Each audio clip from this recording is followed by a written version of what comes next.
Кыргызстандыктар өнөктөштөрдү бул долбоорду ишке ашырууда кызматташууга даяр экендигибизди билдирип кетким келет.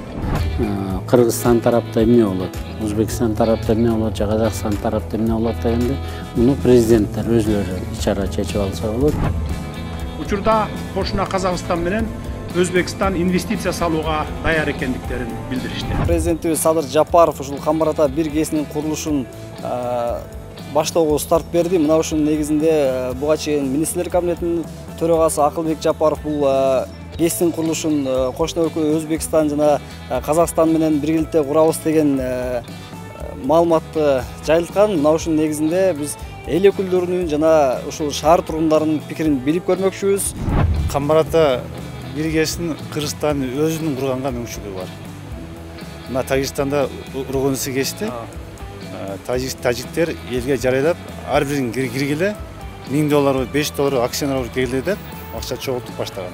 Кыргызстанда мүмкүнчүлүгү бар ошондой. Ошон үчүн мен өзүм оюм, жеке оюм, мындай стратегиялык объекттерди кошуналар менен чогуу курбаш керек мамлекет.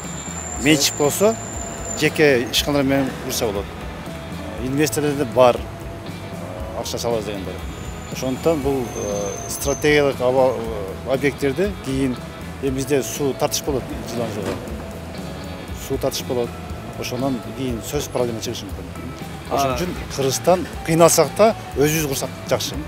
Жанагы Тажикстан ургун кезиндеги акционерлер ар бир калктан биз Кыргызстанда ошондой кылса биздин эл көтөрө алабы аны?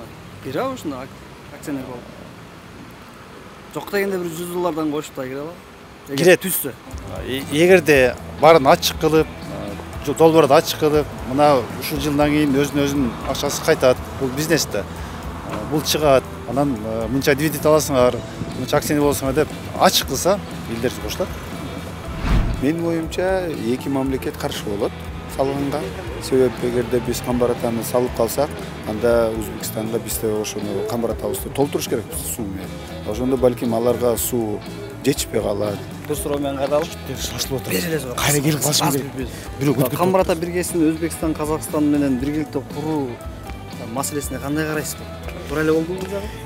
Эми мындай дели да ал жакта каралып жатат деди. Точно Өзбекстан же Казакстан делген жери жок. Жапаров ошондой тарихты айтты. Эгер инвесторлор келип калса деди. Эгер инвесторлор келип калса дегендей кылды да туурабы? Ал деген сөз түрдө эми кана өзүбүздүн бюджетибиз жетип, өзүбүздүн акча каражатыбыз болуп, өзүбүз курсак эң сонун болмок. Бирок баары бир алар кошуна мамлекеттер.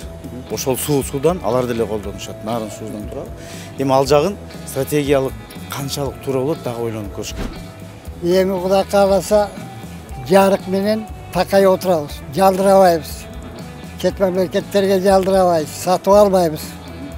Кайра наоборот, сет көп болсо, кайра биз сатууга мүмкүнчүлүгүбүз бар. Буларда жакшы нерсе болду.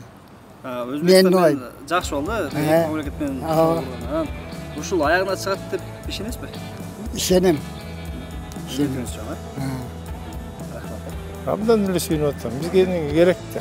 Экономикасы көтөрүлөт, жумуш орундар болот. Жакшы эле. Тетиги Россияга каршы темсилдей ушул жерден иштеп. Анан свет болуп турса, жарык болсо, жашоо жакшы болот да, туура, кандай дейсиң? Тияктан тиги Өзбекстандан свет сатып алып, тияктан көргөнгө карашпай, өзүбүздөн чыккан продукция, өзүбүздөн чыккан энергия бул абдан жакшы. Мен ойлотом, туура кылат, президенттин туура кылат, абдан көчө телевизорун көрүп сүйүндүм.